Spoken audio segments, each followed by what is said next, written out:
In my book, the film itself, Jackrabbit 29, stars Izzy Pollock, who played Leverus. That was my primary key character. The film has an ensemble cast of over 60 speaking roles, but I ultimately felt that it was a Leverus's journey.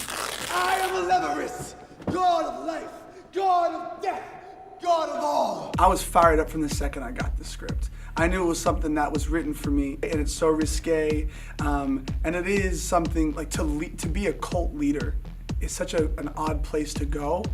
We will not stop until the evil has been cleansed. I was just thinking, what's the sermon that these people want to hear? You know, or like, what do I want to say to them? On a personal level, I'm very interested in like what it is that someone can say to someone else that can change someone's life. That's kind of what I was thinking like with this guy. This guy is just trying to feed the souls of all these lost people trying to find themselves. And so when you see the movie, it maybe, right, that's not like what is happening is like necessarily, but like that was my MO. Soup to nuts, the character in the script at every moment is just interesting. I was blessed to work with Kyle Klubal in that he provides actors the opportunity to put themselves into the script. He crafts something very specific, so don't fuck with his shit.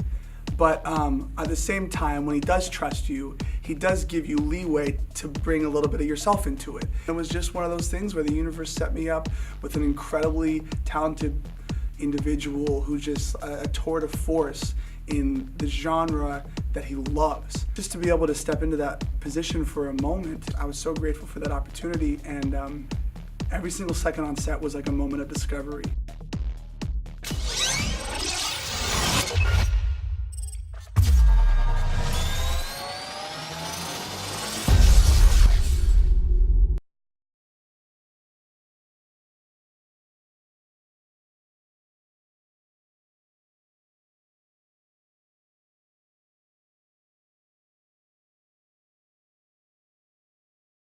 I live in Midland, Texas. That's where my family's based, so I take the I-10, literally from Santa Monica, all the way to San Antonio.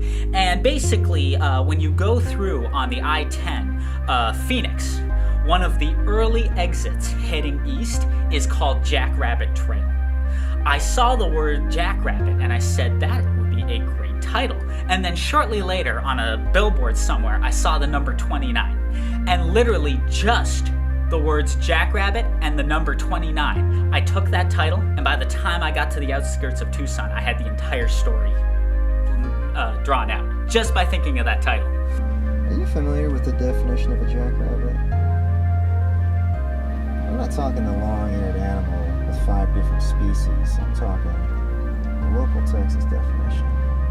So in the final scene of the movie, when Bennett is telling Cameron the local Texas definition of a jackrabbit, I completely pulled that out of my ass. I just literally had to conclude it somehow, and to this day, people will still come up to me. Is that really true? Like, that's, even my dad, who's lived in Texas for 20 years, said, is that true?